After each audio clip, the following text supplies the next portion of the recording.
guy from India. We've got a Somali Canadian. We've got me, I'm Korean Canadian. I mean, it's like Benetton and Jerry Seinfeld had a love child, and it's here tonight, right for you. All right? We even have white male comedians, the rarest of minorities. So we're really going out and doing affirmative action here tonight. All right?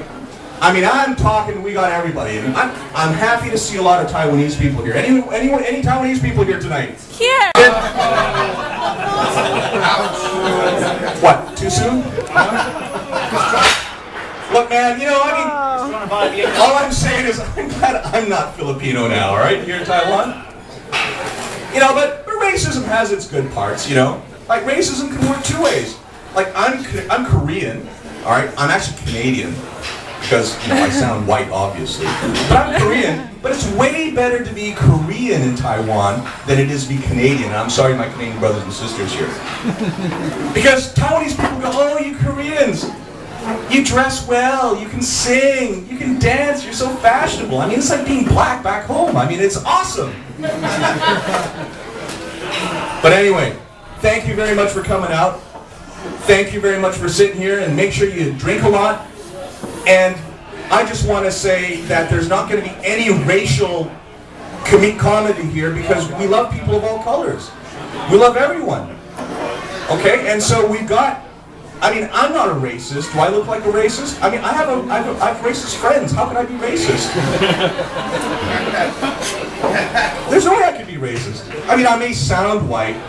And when I lived in Japan, when I got to Japan, I couldn't speak any Japanese. But I could say one thing really well. What I could say is, I'm sorry, I don't speak Japanese. And I practiced in the mirror, because I look Japanese, right? When I lived in Japan, everyone thought I was Japanese. So people would come up to me and say, excuse me, like, where's the ATM? And I would say in perfect Japanese, I'm sorry, I don't speak Japanese. And they'd be looking at me like, I'm sorry, where's the ATM? And I'm sorry, I don't speak Japanese. And they get all frustrated, like, what do you mean you don't speak Japanese? I'm sorry, I don't speak Japanese. And I thought, man, these fucking racists in Japan, just because you look Japanese doesn't mean you have to be Japanese.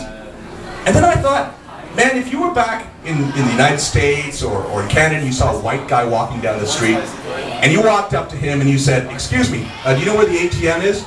And he turned around and said to you, I'm sorry, I don't speak English. You're like, I'm sorry, no, the ATM. I'm sorry, I don't speak English. Stop fucking with me, man. Where the fuck's the ATM? I'm sorry, I don't speak English. Anyway. Without further ado, I'd like to bring out our first act, Scott Flynn, all the way from America. My good racist friend, Scott, why don't you come on up?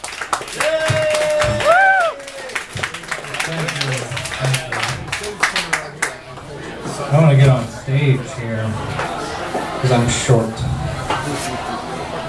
Sounds a bit iffy. So you know, I put in the washing load, put in some soap. I set the dial to colored, and I hit start, and then I heard a noise.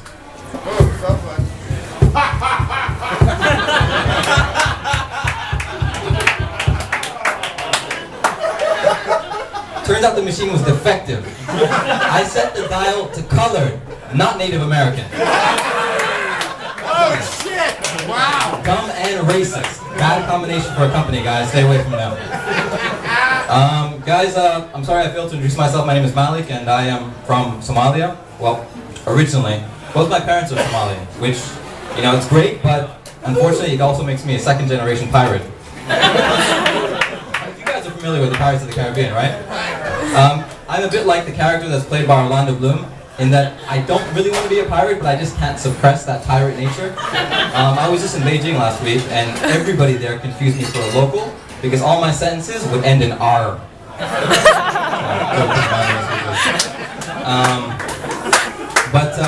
Guys, a side note on Beijing, it's the only city in the world where you don't need Instagram to take photos that are grainy and devoid of color. Great slogan for the tourism board, no? No need to buy shitty vintage apps on your iPhone. But guys, the most interesting thing about Beijing was that when I was there, for most of the people that I met, I was the first person with black skin they had ever seen. Sorry, that's not true. They'd seen coal miners. But not somebody with, you know, the kind of black skin that doesn't cause cancer. The healthy kind. But guys, it's a bit of a shame that in China they know so little about Africa. In fact, when I first met a friend there and I asked her, "Do you know where Somalia is?" Her response, "No, but I bet it's close to the sun." It's kind of sad. When I was there, I get a lot of compliments about my clothes. People would always be like, "Hey, nice clothes, man." I'd be like, "Thank you." But turned out that the reason they would give me compliments was because being African, they didn't expect me to be wearing any. Sad state of affairs in China. But guys, I'm gonna leave you on sort of a PSA. I'm gonna tell you guys a bit about Somalia. I'm sure you guys have seen documentaries, seen BBC, CNN, little short segments about Somalia and life there. Now, I'm going to take it down a notch from Sausage, because he was way up here, and I'm way down here. I'm kind of a very mellow. So far tonight's been great, and I have to say I'm super impressed with everybody. But I got to feel a little bad for Pandey. He's the Indian guy, in case you don't remember. Can we give him an aw? Aww. Pandey's homesick. He's been really missing his home a lot. He's gone into hundreds, if not thousands, of 7-Elevens, and probably as many taxis, and he hasn't seen one brother, uncle, or cousin working there at all. It's okay to laugh. He knows he's Indian. Some people are like, "Oh, what an asshole." It's gonna get worse. I'm just telling you, if you're offended by that, you might as well just leave right now, because it's not gonna get much better. I'm just telling you. So, the other day my wife and I went to the movies. Yes, somebody married me. And anyways, while we were there, the movie was one of those horrible movies. I mean, a terrible movie. By the time you finish, you look at the person, you're like, "What the fuck was that?" And you're like, "I know, that's 90 minutes of my life I'll never get back."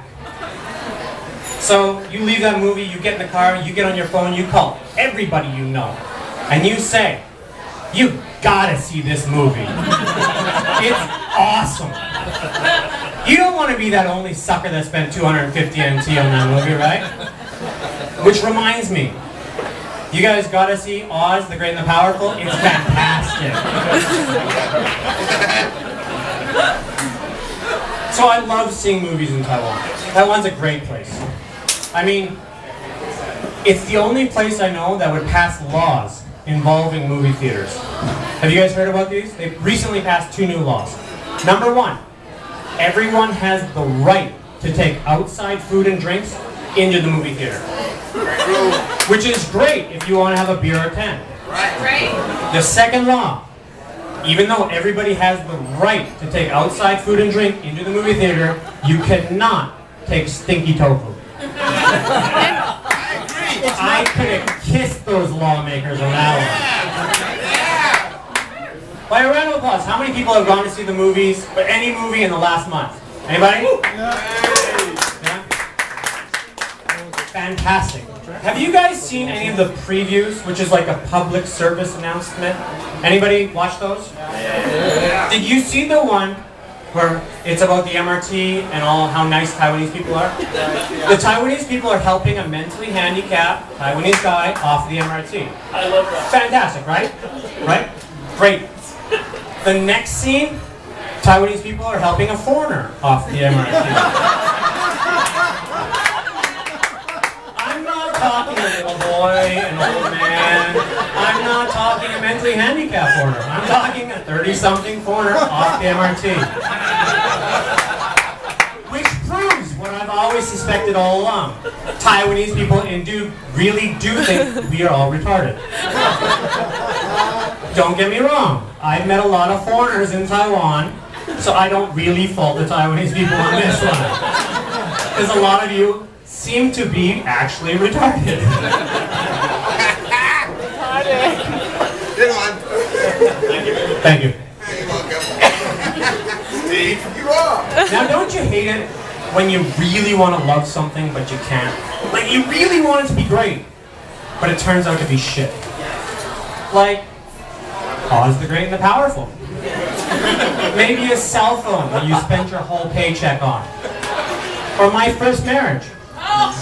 7, hot dog be thy name, long processed steaks of lips, tits and dicks, in family as it is in 7. Give us this day our daily bread, give us milk, cheese, molasses, chips, nuts, beer and various Häagen-Dazs. Send our facsimiles far overseas and deliver us our packages, for thou art the king of convenience, the power and the glory, forever and ever, our 7. Yeah! Got more? Power and glory. Our Fantwan, you know what Fantwan are? Our Fantwan, which art in 7, rose song be thy name, such thin red tubes of deep fried pubes, in high life as it is in 7. Give us this day 1 bottle red, 1 rosé, 2 white, 4 glasses, make that 3 red, it's always great passions. And Beatbox. No more mute. hello? You got a microphone? It's the other one. Right. Well, I'm going to get batteries going in a minute, so... Hello? Yeah, hello. Okay, well it's not good posture, and okay, there's always gate crashes, and lead us not into temptation, so deliver us some nibbles, for thou art the king of convenience, the power and the glory, forever and ever, our 7. Wait! Last verse. Our fade sow, soap, which art in 7, Dorfun, dove, Dorfun be thy name, still pure white squares, free of curled hairs, in okay as it is in 7. Give us this day salacious texts with their pixelated naked mums. Give us lipstick, padded bras and packs of condoms, but lead us not into temptation, so deliver us vibrators. For thou art the king of self-consolation, the power and the glory from long before 7 to way after 11. Oh man. Force you to give up pretty much every chemical you were putting in your system previously. I call it marriage and drug use. Talk to anyone these days and you know it seems. Eventually they'll be telling you about some heavy scenes. When they were living with a druggy friend, you have to look real serious, or at least pretend, as with Reverend Orr, like they're reading a psalm. They tell you about some jerk poking a needle in his arm, and dramatically conclude the guy was a real freak. But that's the 3rd drug story you heard this week. Well, I know a guy who topped the lot. He wasn't on heroin, smack, crack, or pot. It was worse than anything out of that train spotting shit. He did the happily married in suburbia trick. I'll never know why he never got busted for being so incredibly well adjusted. While we were shoving chemicals up our nose, he was out in the back garden with a watering hose. At first, only little things began to go wrong. He wouldn't come round when we were having a bong. But sooner than later he began to fall apart. Take his girl out regular, eat a la carte. I'll never forget the terrible night, oh God above, when he told me he was very much in love. So they both bought a house, there was no turning back. They moved into it the week that I got into smack. His face was never so ravaged with addiction as the week that he showed me his brand new kitchen. I'd go around there sometimes with a capital of horse. I'd tell him kick the habit, get a divorce. Your wife's pregnant, I'd plead. This'll make 3. If you have another kid, you'll surely OD. But he's not even listening, he's in some delirium. His wife's doing the dishes and he's begun clearing them. I love my kids, I'm happy, he'd say, satisfied. But don't you know, on the nappy, he was crucified. He's dead now, of course, needless to say. Family wiped out by a drunk driver going the wrong way. Oh, how many times has it been written, said or sung? If you live monogamous, expect to die young. So you can take crack, smack, roofies or speed, but don't take that marriage, cause here's where it'll lead. You'll experience real happiness, both physical and mental, and if you die young, it'll be purely accidental.